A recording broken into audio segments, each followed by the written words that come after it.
Okay, good afternoon. This is Sunday, the 24th of November, 2024. This is the fourth series of our Launch and Learn. And today I'm going to presenting independent contractor and how you can work as an independent contractor in the US and Canada. Okay. Again, like I said, this is a series where you share your knowledge, experience, and you encourage or exchange this knowledge with other people. It's not meant to be a formal settings where you teach, but more or less share knowledge and share experiences. So I'm going to be sharing my knowledge. I'm going to be sharing my experiences, and I hope one day you get to share your knowledge and experiences as well so others can learn and grow from it. So I'm going to present a few slides, and the table of content for tonight is going to be a brief history and background. So you get to know about the history of working as a independent contractor or freelancer. Then I explain to you who is an independent contractor. Okay. Then I'm going to explain the requirements, registration processes, particularly for those that want to set a company up in Canada, as well as those that want to set up a company in the United States. The contract process, working remotely, the TN visa, and also how you can set up a bank account in the United States and Canada. And we open the floor for question and answer. It's not going to be too long, but it's not going to be short either. I have a lot to share with you guys, and enjoy the process. Thanks. So before we get started, it's very important that I put a disclaimer out. Essentially, this is a launch and learn, which means that it's an opportunity for us to learn. It's an opportunity for us to grow, an opportunity for us to learn from each other. So it is intended as a knowledge sharing, okay, and also idea exchange platform, fostering a safe environment for community members and external guests to share. So what do I mean? The presentation is shared in good faith, okay, and reflects the presenter's understanding of the subject matter. So that means whatever decision you need to make, you need to be very careful. You need to ask your accountant. You need to seek a legal advisor, if at all, or you need to seek some professional, financial, qualified person that would help you if at all you have some areas that are gray and you just need clarity. But whatever I've said tonight is not strong enough for you to make that decision. Okay. So again, this is a disclaimer. We don't promise job at Blackforce. We're just purely a training company right now. And if you're making a decision after even tonight to join Blackforce, remember, nothing is guaranteed. No employment is guaranteed. No job is guaranteed. Even no company is guaranteed to be created. This is a learning environment, and I hope you enjoy the process. Thanks. So about me, again, I hate to say a lot about me, but obviously I'm giving the presentation tonight, so I might as well say a few things about myself. So I'm a trained engineer. I actually read engineering in school, and I worked as an engineer for like 3 to 5 years before moving to IT. So I transitioned to IT about 8 years ago. Okay, that was when I left engineering. When I was doing engineering, I was working in oil and gas, and I was working as a design engineer. So I still do a bit of technical stuff, but not really IT. Okay. I've been working as an independent contractor right now for the past 4 years. So essentially, technically, I've been working as an independent contractor since the beginning of COVID, okay, which is coincidental. However, as a freelancer, I've been working as a freelancer for like 20 years. So I've made a lot of money as a freelancer, and and I've made quite some money as an independent contractor as well. But yes, I have 4 years as an independent contractor, and I have 20 years as a freelancer. So you need to know the difference though, but there are not much of a difference. It's still the same thing, but freelancer is it's very casual. It's a casual way of saying independent contractor. So independent contractor is when you're in a formal setting and you're dealing with enterprise. Freelancer is when you're dealing with individuals. You could also be dealing with enterprise, but more or less individuals. Okay. And I've worked in the UK, I've worked in the United States, I've worked in Canada, and I've worked in Nigeria, both as a full-time independent contractor and a freelancer. Okay. I own and manage over 5 companies, and started my first company, Manifesting Company Inc., over 15 years ago in England, and is active in Canada right now. So I'm not new to the game. I've done this several times, and I feel like I'm one of the right persons that can share this knowledge with you guys. So enjoy once again. Brief history and background. Time and chance happens to them all. King Solomon, Ecclesiastes 9:11. So why do I made mention of this quote? This quote always is a reminder of wherever you are, take advantage of it. Not just take advantage of it, but remember that it's always time and chance. So I got to know about independent contracting when I was in England. Okay. And that was the reason why I came to Canada. Aside the fact that Canada is easier to get your papers, to get a lot of other things like to reside, although the snow was very, very crazy. But my friend worked for a Canadian company, and he said to me that in Canada they write invoice as an engineer. So I was like, okay, I'm an engineer. I write invoices. I'm good, right? So the knowledge of writing invoices came as a result of meeting my friend, and we're just casually having a conversation. Okay, we're casually having a conversation about what we need to do after our master's degree. And it was like, okay, I think you should consider Canada because as an engineer, you don't you write an invoice and they pay you. So that the thought of writing an invoice, you know, like resonates really well to me as an entrepreneur because I love to be in charge. And writing an invoice just says, you know, it's an opportunity for you to control the narrative, right? So the timing wasn't right initially because obviously I had a lot of stuff to do in England. And after England, I had to go to Nigeria to do some stuff, right? And the timing to go to Canada did not even um, happen immediately. However, in Canada, I was able to work, okay? I was working full time. Now, again, when I say time, is very important because when I got into independent contracting, I met a mentor, and a mentor told me that I should resign from my full-time job.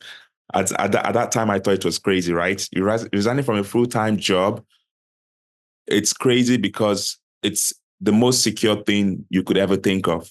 But he told me that working as an independent contractor would make me a lot of money. That was when I went to the computer and I started looking out for what it means to actually work as an independent contractor. So action. It's very important that you take action. Whenever you hear something new that you don't know about, take action, just investigating what it is. Okay. I was having a casual conversation with my sister that introduced me to Salesforce. And during that, I met a mentor that told me about independent contracting. And I took action about Googling what it is. So I was like, I'm not going to take that risk because, again, I needed to buy a house. I was in the process of buying a house. And as an independent contractor, I realized you cannot buy a house.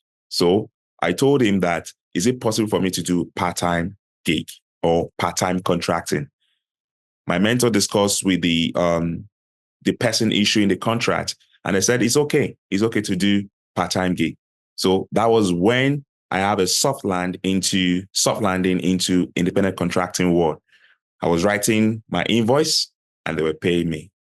So taking action, talking about what you want and meeting the right people, they're so important when it comes to this kind of activity. So I'm not saying that if you take all the steps I'm going to give today, you will be successful at independent contracting or you're going to get contract. However, what I'm saying is the right time, the right place, the right conversation, the right action, we're getting into play. So who is an independent contractor? When it comes to independent contracting, in both Canada and US, an independent contractor is someone that is self-employed. That means you're not subjected to a lot of things that a typical employee will be subjected to, right?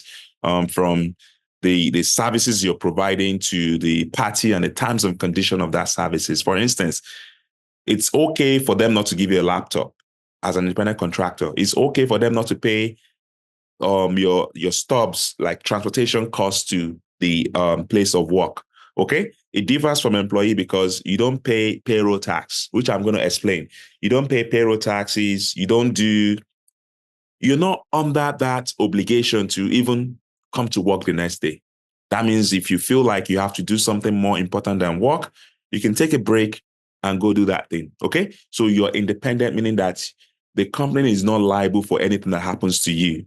If you fall sick, if you break your leg, you're on your own. Okay. So the downside to it, the dark side to it, but it's rewarding. So let's carry on and see what independent contractor is in a bigger picture. In a bigger picture, financial independence, contractors provide their tools, okay, cover their expenses, and bear the risks of profit or loss. Relationship. Typically, they are engaged for specific tasks or projects. That means they bring you in to solve a problem. They bring you in because they need you immediately. As an employee, they train you to become an employee of that company, someone that can that can be presented as the image of that company, right? So when you're on LinkedIn, you usually say disclaimer, I'm writing in my own, in quotes, these views are mine and stuff like that. Even as an independent contractor, you could still be saying that, but you can casually type anything and no one cares. Okay. But if you're an employee, you will type something and that could lead to you getting queries from the HR. Okay. Control. The payer controls the result of the work, but not how and when it is performed. Isn't that powerful? I can employ you, RBC, TD, Exxon, or whoever can employ you. They control the pay, but they don't control how and when it is done. So an independent contractor, I can wake up in the middle of the night and complete all my tasks for the next day. And the next day, I can take a flight down to Miami and do the things I want to do in Miami. No obligation. No one cares.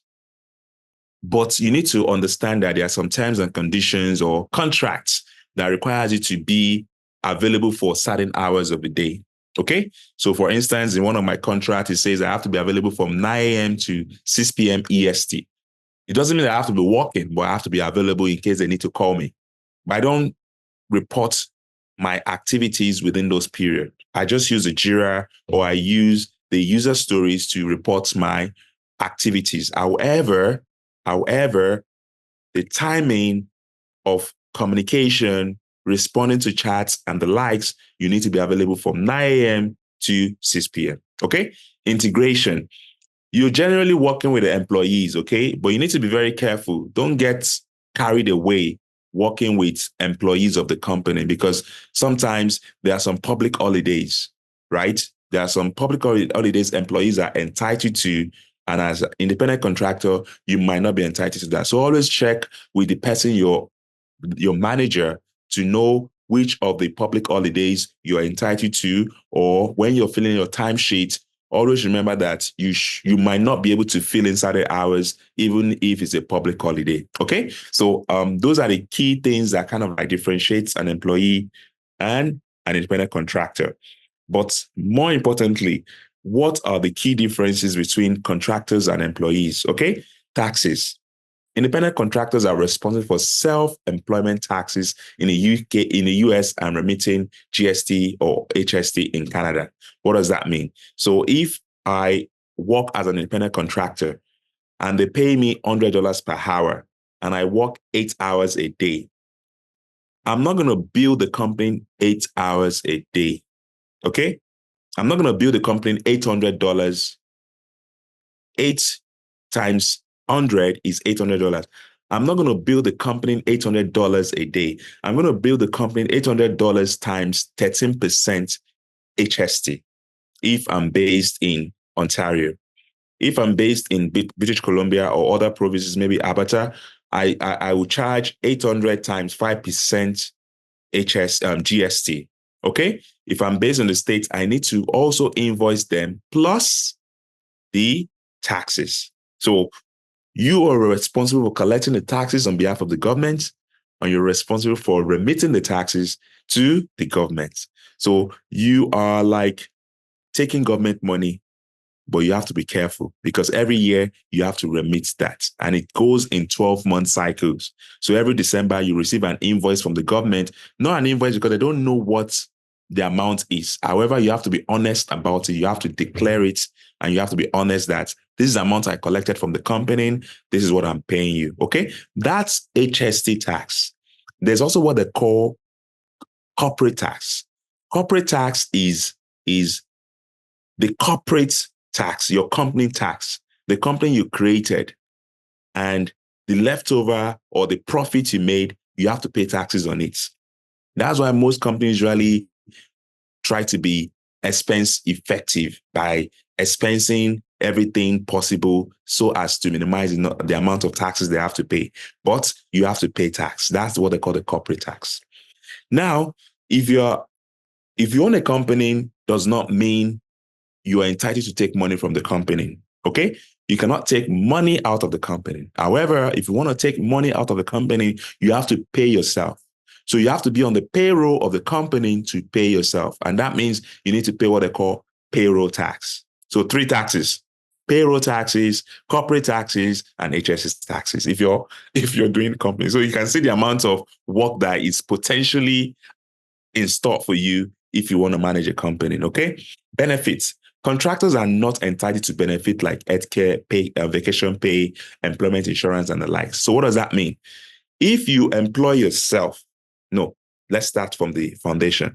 If a company hire you as a contractor and you're driving to work, you had an accident or something happened to you, God forbid, that's probably, I wouldn't say that's the end of the engagement, but the company does not have any liability to give you any benefits that that you could possibly get as a result of working for the company. For instance, if you're an employee and something happened to you while working with a company, you're entitled to some benefits, okay? Or something happened, they lay off a lot of people and you're affected, then you will be entitled to some severances and the likes. However, if you're a contractor, you're not entitled to that, okay? So you're independent. You're like, we need you, we don't need you. You're like floating, literally. Okay. So that means the healthcare you get, you're not entitled to. The vacation pay, you're not entitled to. So if you take that day off to Miami, it's at your own company expense and not the company you're working for. Okay. That means you cannot, obviously, you cannot itemize it as an expense, but you itemize an expense on your company's name. Okay. Employment insurance. If you lose your job, if you lose your contract, you don't go to the government and say, I need to get pay. However, if you're paying a payroll to yourself and your accountant is smart enough to also remit EI, then you will be getting EI as a result of losing your job. But then again, it's a very complex process because you own the company. It's very tricky to pay you EI. So if you're looking at that, you need to consult an expert to determine whether you're eligible for EI if you own that company. Okay. Legal rights, they are not protected by employee standards and law. They have overtime, minimum wage. That means as a contractor, you can be subjected to work 16 hours. By standard, you're only entitled to work, you're only permitted to work 8 hours. And if your employers give you more than 8 hours of work, then they need to pay what they call overtime rates. For instance, if you're being paid $100 per hour, and if you're doing overtime, they can increase it by 20% or 30% and pay you $135 per hour after 8 hours. But you need to discuss that. Okay, you need to discuss that on the contract. Okay, then risk of loss. Independent contractor can make money or can lose money and can be sued. Okay, I'll give you my experience in the US company, because US company, you need to get an insurance. In Canada company, it's 50-50. Some companies might require you to have an insurance. Some company might not require you to have an insurance. But in US, if you're getting it from a good company, a very popular company, or a very standard company, they will require you to have an insurance. There are different types of insurance you can get. But one thing that is very important is the liability, person liability. That means if you write a code that will create virus into their computer, you could be sued for that code. If you break their system, break their DevOps process, you could be sued for that code. So it's very important that you know what you're getting into when you're working as an independent contractor. So insurance of about $2 million is very, very common when you're working as a contractor. Let's move on. You get to learn more about this as we go ahead. So why should you become an independent contractor? I've already given you kind of like hints into why you should become an independent contractor, but from a comparison point of view, you work full time as an employee before the switch. After the switch, you work on demand. By on demand, you control the narrative. You control when you wake up. Obviously, not control when you wake up, but you control when you deliver the work. That's the most important thing. And that's the benefit. If you're very smart, if you're very hardworking, you can wake up in the morning around 5 a.m. and complete your work before 9 a.m. At 9 a.m., you have to stand up and you go back to bed and sleep, or you go and do the errands. You go and do the school runs and the likes. Those are the benefits of working as a contractor. But you have to discuss with the manager your availability time, and you have to respect the availability given to the contract that you signed. Okay, 9 to 5 daily. That's a full-time employee, while independent contractor, 24 hours you're working. Like literally, they can call you to start working anytime. Okay, no travel time. Travel time as needed. That means you can travel. You can decide to travel if you want, and you can decide not to travel if you want. Okay, no independence. Independence. So you're independent, meaning that you control whatever you do. Okay, get paid after taxes. Get paid before taxes. That means you collect the money and you can decide what expenses you want to give out before you start giving the government their share. Okay, HST you have to give to the government regardless, because you're just helping the government to collect that money. But corporate taxes, you can be smart about it by expensing so many things before you actually declare your financial company statements. That means your net profit could be drastically reduced to zero if you don't want to declare profits. You can just buy as many gadgets as possible that could be used for work, and you don't have to declare profit. But obviously, you cannot keep buying gadgets all the time. So the government needs to get something, and you need to give them something. And so many other benefits you can read on the screen. There are a lot aside the one I've listed here, but over time, you get to know them. Okay. Requirements. This is very important. Okay. I know we have a lot of people in the call, and they might be wondering, what are the requirements of actually registering a company in Canada and in the United States. Okay. In Canada, you do not have to become, or you do not have to be a Canadian citizen or permanent resident to actually register a company in Canada. Okay. You cannot work in your business without a valid work permit. So what does that mean? It means that I can actually own a company in Canada and I can start operation in Canada. However, I cannot be in Canada and be working in that company unless I have a valid work permit. Okay? I cannot be in Canada without a work permit, even though I own that company. So to go around this, you have to now find a Canadian partner that has a resident permit to get that contract.